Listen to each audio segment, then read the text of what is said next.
안녕하십니까, 박사호입니다.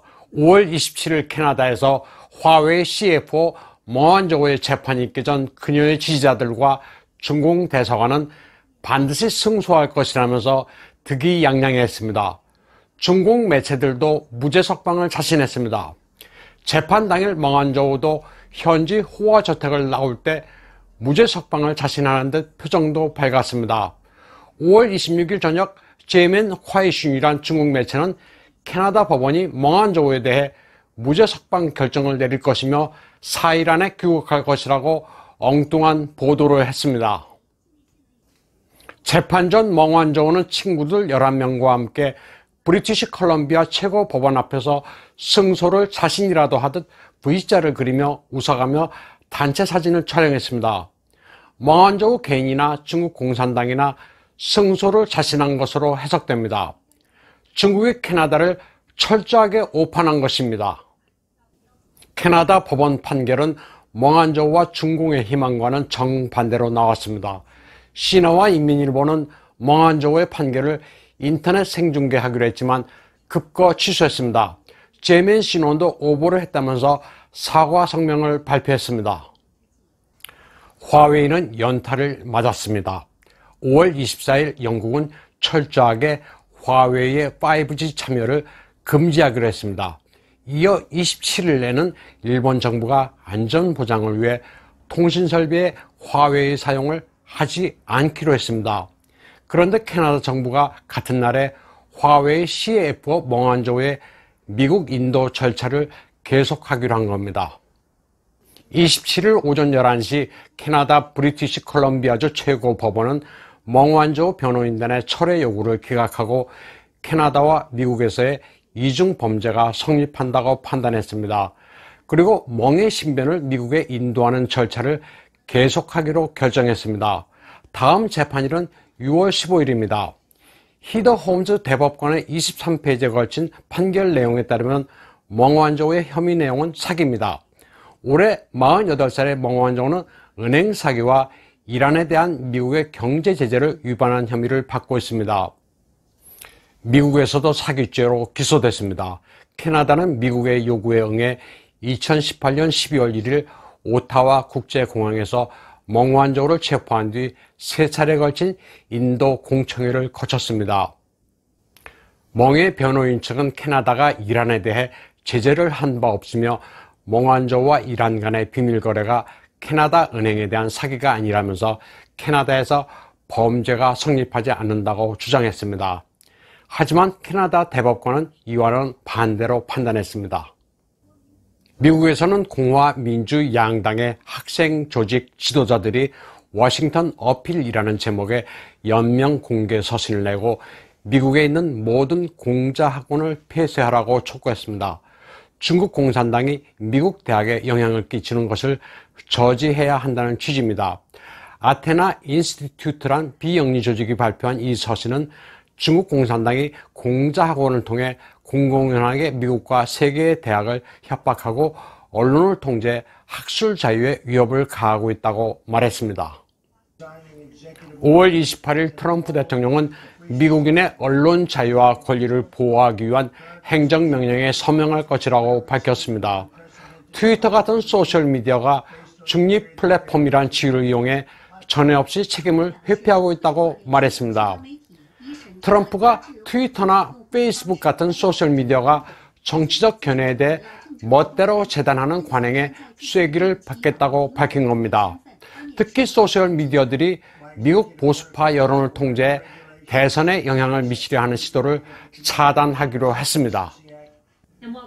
백악관 대변인 케일리 맥키네니도 소셜미디어가 대통령과 그의 고위 강요까지 검열하지만 중국과 공산당의 가짜뉴스에 대해서는 그러기를 꺼려한다고 말했습니다.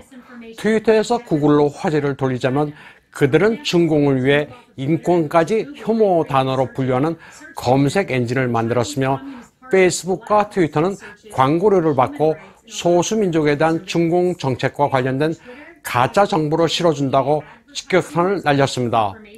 또 트위터는 중국의 우한 폐렴 관련 가짜 정보 유포에 일조했으며 최근에는 홍콩 자유화 운동을 파괴하고 있다고 밝혔습니다. 한편 중국에서는 당국의 인터넷 통제에도 불구하고 수학 공식과 동음 이어를 사용하는 방식으로 공산당을 비판하고 있습니다. 가장 눈에 띄는 것은 2020-1997은 50이란 수식입니다.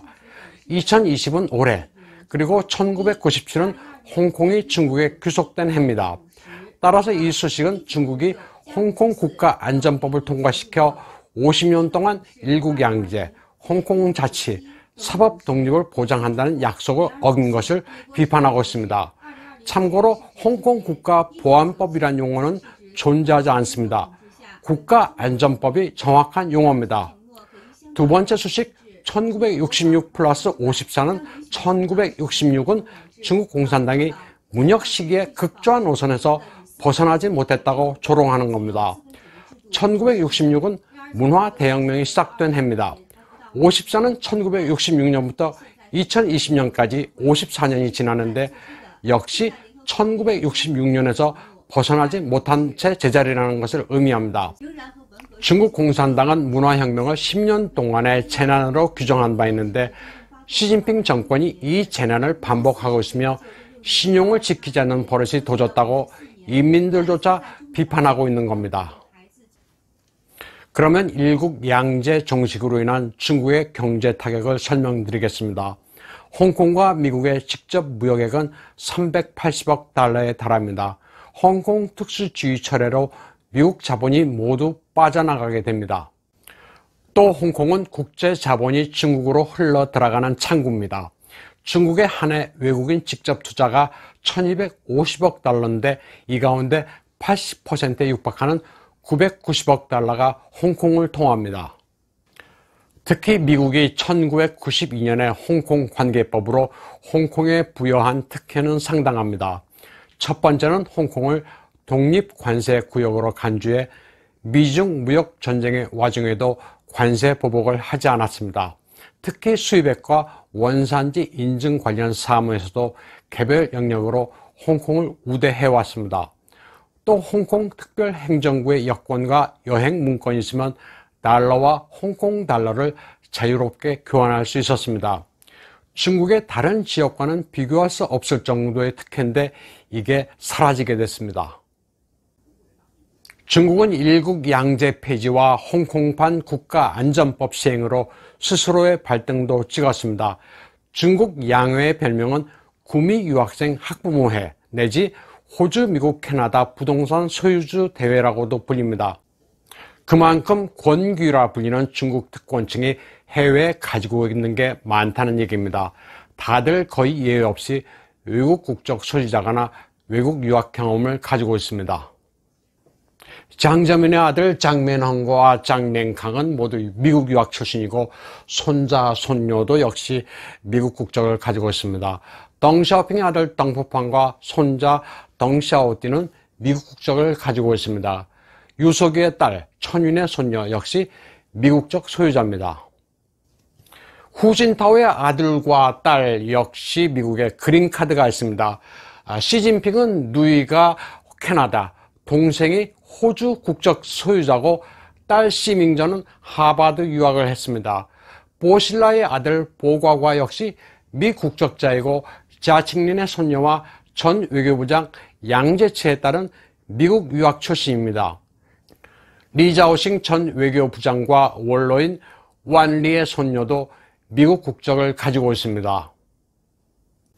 캐릴 람의 남편과 아들은 영국 국적이고 전 행정장관 량쩌닝의 부인과 딸들도 마찬가지입니다.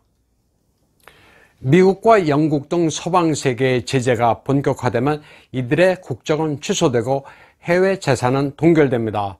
권귀라고 불리는 중국의 권력층들은 권력 투쟁에서 숙청당하는 불안감에 재산을 홍콩에 숨기거나 홍콩을 거쳐 해외에 묻어놓은 경우가 많습니다.